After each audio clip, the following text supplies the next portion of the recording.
Hello everyone. Today we are going to learn about Gupta period. Okay, so let's we start. The time period of this Gupta period is 350 to 650 AD.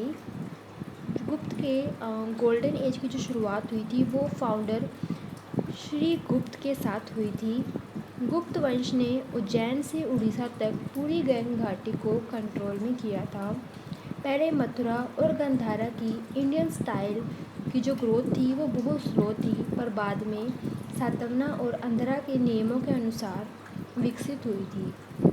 कला के विभिन्न रूप जैसे मूर्तिकला, painting, terracotta, इन सब में maturity और naturalness आई जो आज तक बनी हुई है। मुस्लिम शासकों के डिस्ट्रक्शन या जो विनाश होने के बाद बहुत ही कम अवशेष बचे थे, लेकिन मथुरा और सारनाथ की जो मूर्तियाँ थी वहाँ की ग्लोरी को दिखाती है।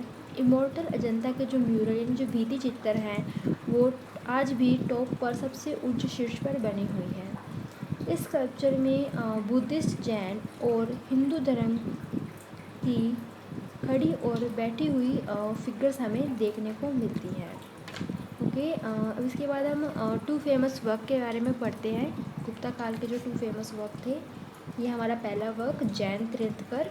ओके, ये स्टोन मीडियम में बना हुआ है, 5th सेंचुरी का है। ओके, ये आप स्टेट म्यूज़ियम लखनऊ यानी यूपी में है।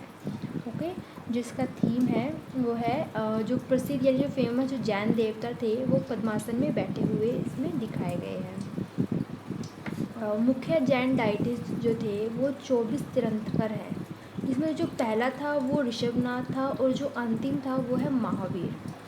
मथुरा में मिली जो 24वें तीर्थंकर यानी स्वामी महावीर की मूर्ति है वो ध्यान मुद्रा में एक स्क्वायर पेडिस्टल यानी चौकी पर विराजमान हमें दिखाई देती है, जैसे आप देख रहे हैं इसमें। जैन तीर्थंकर की जो मूर्ति थी वो ध्यान मुद्रा में, और दूसरी जो है वो कुषाण काल के बौद्ध और जैन शैली में बनाया गया है। भगवान महावीर द्वारा सिखाया गया त्रिरत्न यानी कि कर्म के 3 रत्न जो विश्वास, धर्म, कर्म और सत्य वचन जो मनुष्य को मृत्यु के चक्कर से मुक्त करते हैं, इन तीनों के बारे में बताता है। कलाकार ने अच्छे से इसको व्यक्त किया है, एक्सप्रेस किया है। यह एक जो स्कल्पचर है, अगर हम इसकी बात करते हैं, एक लाइफ साइज स्कल्पचर है। ये पीसफुल एक्सप्रेशन के साथ दिखाया गया है। इसमें धनुषाकार बोझ दिखाई गई हैं, जिसकी आइज़ है वो इंटेंस स्पिरिचुअल गेज के साथ दिखाई गई हैं। जो उसके हेयर्स हैं वो स्नेल शेल की तरह ही दिखाए गए हैं, कर्ल्स हेयर्स हैं, जिसमें ऊपर की ओर एक उर्निशा उसको दिखाया है जो कि इस स्कल्पचर को कंप्लीट करती है। ओके, इसके बाद हमारा जो सेकंड स्कल्पचर है वो है सीक्रेट बुद्धा, सारनाथ का है। ये भी गुप्ता पीरियड से ही मिला है।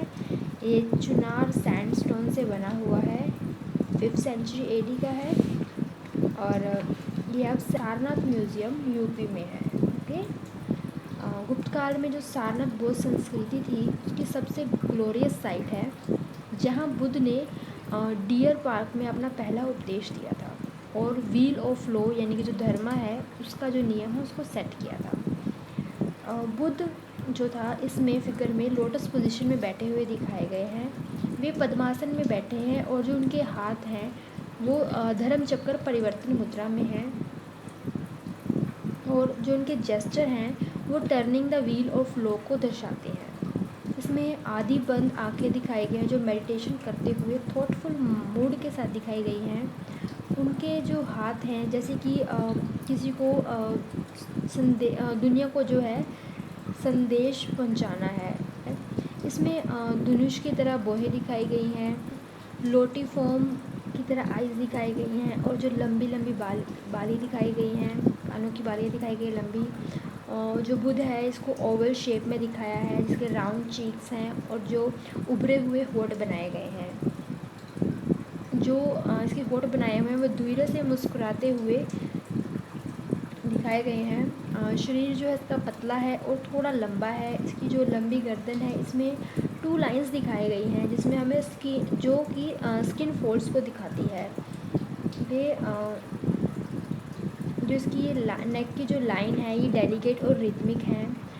सिर पर एक स्नेल शेल की तरह कर्ली हेयर दिखाए गए हैं। ओके, इसमें जो सिंहासन है उसके जो नीचे का जो पैनल है ये सेंटर में एक चक्कर को दर्शाता है और शिष्यों के साथ दोनों तरफ हिरन को दिखाया गया है। हॉलो के नीचे का जो स्लैब है वो सिंहासन को दिखाता है। इसमें दोनों ओर पौराणिक जानवरों और मगरमच्छों के सिर के साथ सजाया गया है। हॉलो में जो है 2 सर्कल दिखाए गए हैं जिसको फूलों की आकृतियों के साथ अच्छे से सजाया गया है। और इसी हॉलो के जो पास में लेफ़्ट और राइट साइड दोनों साइड पे गंधर्व बनाए गए हैं। Okay, good bye everyone, see you in next video.